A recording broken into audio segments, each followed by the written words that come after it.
The women of the WWE have come a very, very long way from barely being there to being divas to bra and panties matches to the four horsewomen to main eventing WrestleMania.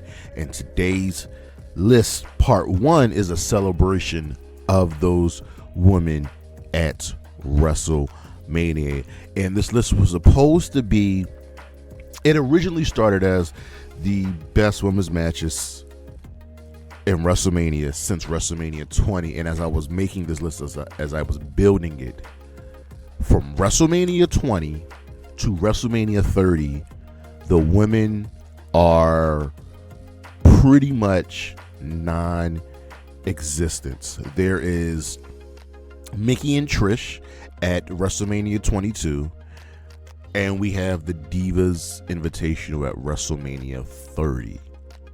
That's it. The women were pretty much excommunicated from the WrestleMania cards, but not anymore. So, with it being Women's History Month, and we are on the road to WrestleMania, it is time to look at the best women's matches since WrestleMania 30. Number 20, Nia Jax versus Alexa Bliss for the Raw Women's Championship at WrestleMania 34. Now, this one isn't a showstopper. This one isn't anything truly to write home about, but what it did was it made Nia Jax into a sympathetic figure, much the opposite of how she is presented today. Alexa Bliss was a bully, is a bully. Alexa Bliss is not the greatest in-ring competitor, and that shows. She's never going to be great, but what she does do is really good character work, and that character work was that of a bullying Nia Jax. And in the actual one-on-one fights, it should be pure domination. Now, it was closer than we thought it would be, but Nia ultimately came out on top, winning the Raw Women's Championship. Number 19, the Iconics versus the Boston Hug Connection versus Beth Phoenix and Natalya versus Tamina and Nia Jax for the WWE Women's Tag Team Championships at WrestleMania 35. Now, this one had a shocking outcome as these titles were brought in for the first time, and the Boston Hug Connection team of Sasha Banks and Bayley won them in an Elimination Chamber match the month prior. So we all figured that, well, going into WrestleMania and leaving WrestleMania, they would stay champions. But alas, that would not happen, as the Iconics, Billie Kay, Peyton Royce, walked out of WrestleMania as the tag team champions. This was a solid match. We brought in the Samoan team of Tamina and Nia with the history that they have, and we brought back the Divas of Doom with Beth Phoenix and Natalya, who probably out of all the teams there had the best shot at winning. This was a fine match, and it was a good moment to see the Iconics win. Number 18, Natalya and Tamina versus Billie Kay and Carmella versus Dana Brooke and Mandy Rose versus Lana and Naomi versus the Riot Squad in an elimination match for the number one contenderships to the WWE Women's Tag Team Championships at WrestleMania 37. You're going to see a trend here with this list and the Women's Tag Team titles, as they are rarely, if ever, at WrestleMania defended in a one-on-one match. You're going to get a lot of multi-woman matches, and this was fine for what it was. We had, honestly, a really random assortment of teams, with the exception of the Riot Squad, because they are, they came up together. All these teams, in my opinion, were very much random. But Billie Kay was doing her resume gimmick, which was super over. And this was to get a woman another match on WrestleMania the next night. And it was fine. It was good. It was fun. The woman got time to shine. And as much as I would have preferred a one-on-one match where we got the night after, this was still good enough to keep you entertained. Number 17, Alexa Bliss and Nikki Cross versus the Kabuki Warriors for the WWE Women's Tag Team Championships at WrestleMania 36. Now, this was Pandemic Mania, And so it's hard to really judge and grade on a scale here. But I was excited for this match because I was hoping, I was praying, I was pleading for Asuka to finally get a win at WrestleMania. On paper, the Kabuki Warriors absolutely dominate Alexa Bliss and Nikki Cross, who ended up being like 3 or 4 time tag team champions. But what I want didn't happen, and the Kabuki Warriors lost. How? I don't know, when Asuka and Kairi Singh completely outclassed Alexa Bliss and Nikki Cross. This was a fine match. I just completely and utterly hated the result. Number 16, Bayley versus Sasha Banks versus Lacey Evans versus Tamina versus Naomi in an elimination match for the SmackDown Women's Championship, also at WrestleMania 36. The pandemic had a lot of MVPs. The New Day, Asuka, and Sasha Banks and Bayley. And this was the start, the planting of the seeds of the Bayley-Sasha Banks feud. And Bayley went in as champion and left as champion, giving herself a second win at WrestleMania. The woman had to do what they can to put on an entertaining match, and it was good. We knew who it was going to come down to. Ultimately, we knew it was coming down to Bayley and Sasha, and to a lesser extent Naomi. But these women all had history, with the exception of Lacey Evans. Bayley, Sasha, Naomi, and Tamina all have history together, and this was a fine match.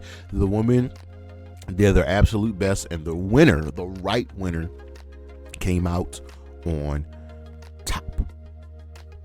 Because Bayley, well, she is awesome. Number 15, Naomi and Sasha Banks versus Carmella and Queen Zelina versus Liv Morgan and Rhea Ripley versus Natalya and Shayna Baszler for the WWE Women's Tag Team Championships at WrestleMania 38. Once again, we have a multi-women's match for the Tag Team Championships, and this one felt better than a lot of the other ones because we had a fun new team of Sasha and Naomi. We had Carmella, Queen Zelina, who kind of just meshed. We had Liv and Rhea Ripley, which was the oddball team, and it really felt weird seeing them together. Who remembers Rhea Ripley in this match? And we had Natalya and Shayna, two of the technical best in the company. And Queen Zelina and Carmella came in as champions.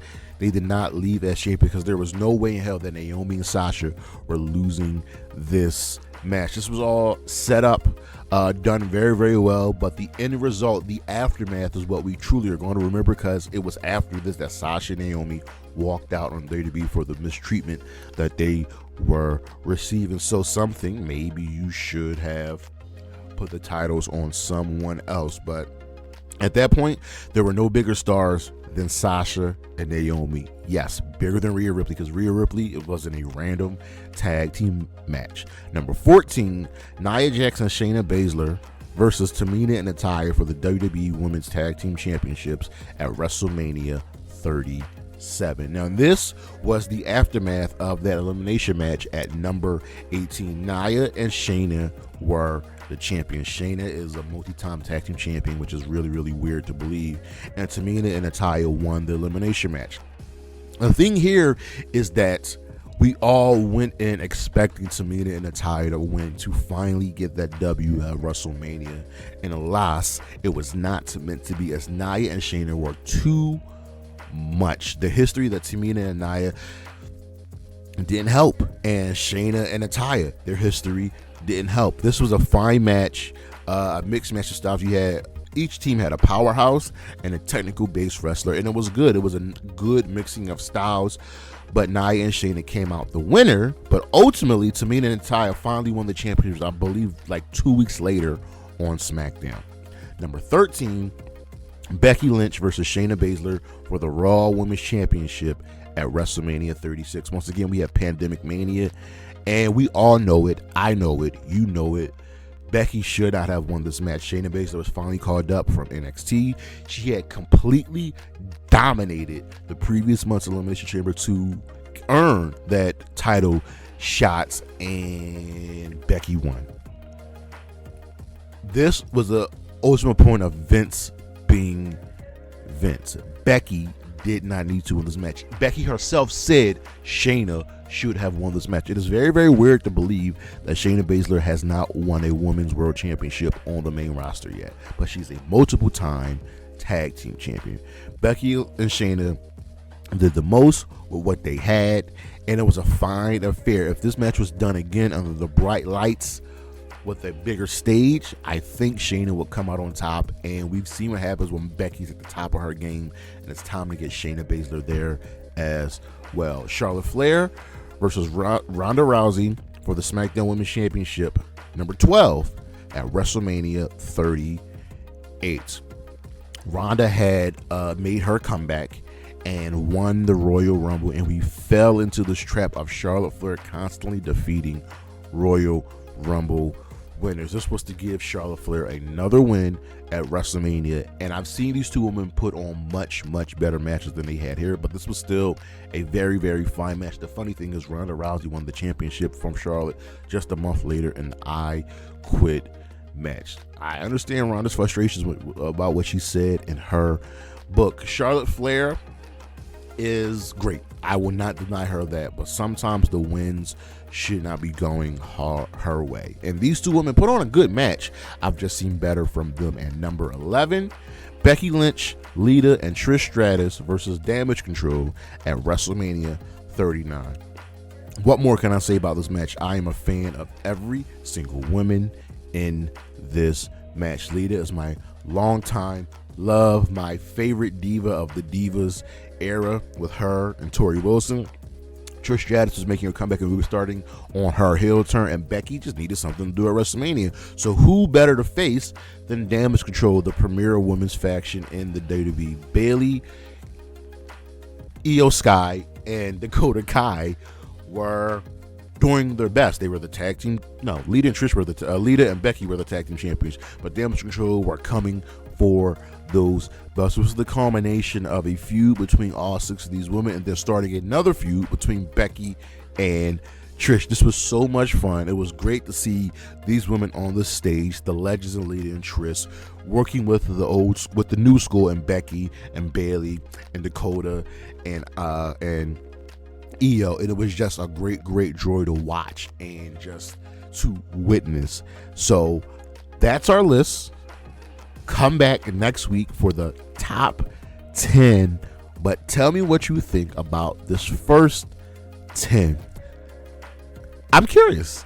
I put a lot of thought into this, and the rankings are really, really tough. When we get to this next 10, it's going to be really, really hard to move stuff up and down, but that's our show. Come back next week. I'm Jeremy Pierce. See you when I see you. Peace.